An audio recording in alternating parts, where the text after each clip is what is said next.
So the member for Halifax-Needham is a tough act to follow, and she's not half about anything, as I think everybody now knows. But I do want to say this. The reason that we moved this amendment separately was because it seemed like such a simple amendment and one that we genuinely felt that there could be unanimity on in this House. This government came in under a great deal of discussion around their commitment to equity.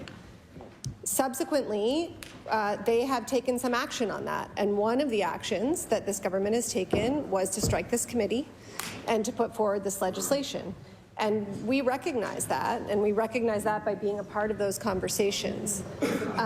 But I don't think anyone believes that this is the fix.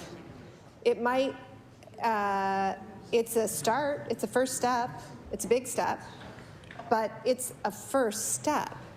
And so if this government does in fact take issues of dismantling racism and hate seriously, why would we not have a standing committee? We have a standing committee on Veterans Affairs, and we don't even have legislative jurisdiction over Veterans Affairs. A standing committee is an opportunity for MLAs in this chamber to learn. We hear about that consultation was done.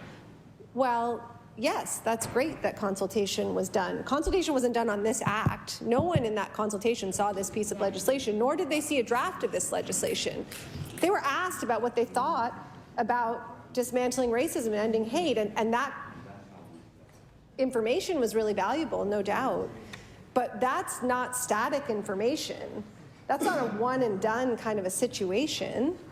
This is an ongoing conversation, and this is an ongoing conversation, I might say, in the context of rising divisiveness and hate and racism all around us, in the political discourse, in the public discourse. It's not going away. So I am glad to see this legislation come forward. We support this legislation, but this simple amendment asks that this is not the only thing that government does. We are asking to start an ongoing conversation, an ongoing consultation on this important issue, which engages every single one of us. And so with those few words and with tons of respect for my colleagues who have spoken before me, I take my seat.